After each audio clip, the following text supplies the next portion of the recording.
Hey, how's it going, guys? In this video, I'm going to be reacting to Football War, which is the second part of the mini wars. That's a serious thing. Quick, you have 2 seconds to name these 2 countries. You're wrong, unless you got it right. Then good job. They are, of course, Honduras and El Salvador. One thing these 2 countries have in common is being fanatic about football. Or if you're a freedom-loving patriot, soccer. But do they love it so much they would go to war over it? You bet they would, and that is no bueno.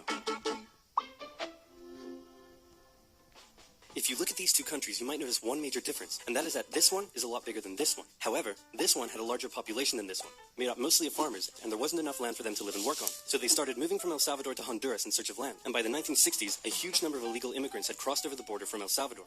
Meanwhile, in Honduras, it's 1963, and this guy has just staged a military coup to prevent the rise of communism, and is now the military leader of the country. He immediately began harassing the peasant unions and other left-wing groups, but he's a little insecure about the legitimacy of his leadership. So he holds an election and wins, but then the opposing party says, hey man, that election was clearly corrupt and fraudulent, and also you've been bribed by the rich American banana companies who are taking all of our bananas tax-free, and now our economy is in ruins, and everyone started to get mad at him. Now if you ever find yourself the barely legitimate military leader of a corrupt Central American country, and you start getting into hot water, here's a bit of advice that has been tried and tested throughout the centuries. Blame something else. So he blamed the Salvadoran immigrants for stealing all the land and all the jobs and ruining Honduras. The immigrants found themselves under attack by the hostile locals. Egged on by the rich American banana companies who wanted all the bananas to themselves, the Honduran government began evicting Salvadoran immigrants who had been living on the land for generations and started sending them back to El Salvador. The Salvadoran elite were furious and protested, citing moral reasons, but in reality, they were just getting a little too crowded. So tensions were about as high as they could be, but then...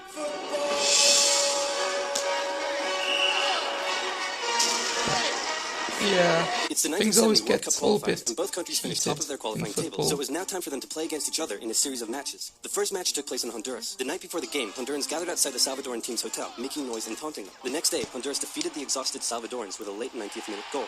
After the match, a young Salvadoran fan, unable to bear her country's defeat, shot herself.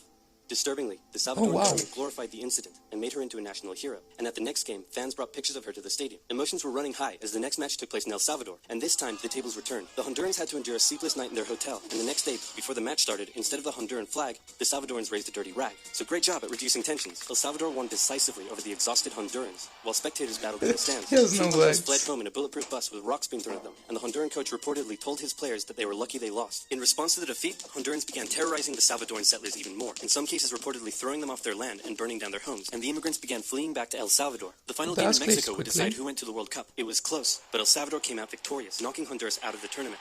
The atmosphere was riotous, literally, and back in Honduras, attacks on the Salvadoran immigrants further increased. This was too much for El Salvador to bear. With its people under attack and an unmanageable refugee crisis on its hands, El Salvador severed all diplomatic ties with Honduras and declared war. The Football War is also known as the 100 Hours War, because that's how long it lasted, making it one of the shortest wars in history. El Salvador started by carrying out air raids on strategic locations within Honduras, including Toncontin International Airport, which prevented the Honduran Air Force from getting into the sky.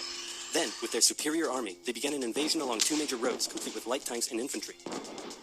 Their advance was rapid, and they were quickly approaching the Honduran capital. Then, the Organization of American States met in a bit of a panic and unanimously agreed that war between El Salvador and Honduras was a bad thing and probably shouldn't continue. So they went to El Salvador and said, can you please stop invading? And El Salvador declared, not until they stop being jerks, and so the war went on. The Honduran Air Force finally got into the sky, and with aid from neighboring Nicaragua, they successfully carried out air raids on Salvadoran air bases and oil facilities, crippling the Salvadoran supply line and stopping their advance dead. Caught in a bit of a stalemate, the situation was no longer advantageous to El Salvador, so when the Organization of American States once again asked them to stop and agreed to ensure the safety of the Salvadoran immigrants, El Salvador relented, and a ceasefire was organized on the 18th of July. Then the OAS said, can you now please withdraw your troops from Honduras? No, please, no, please, no, please, no. Do it or we'll sanction you. You know what? Just for you? I'll do it. So El Salvador pulled its troops out of Honduras on the 2nd of August, and with casualties in the thousands, the war was over. The economies of both nations were damaged by the war, and El Salvador didn't have the capability to take care of all the returning immigrants, a crisis that eventually helped cause a civil war. The war left behind land and border disputes, some of which are still a cause of tension to this day. El Salvador went on to play in the World Cup, but lost every match they played and didn't make it past the group stage. So in the end, nobody achieved anything, and there were no winners. Except for this guy. Of course, Erica. So anyway, guys, that was this video, and what's so funny is how pointless this war is. So anyway, guys, if you like this video, then like, comment, and subscribe. Bye, guys.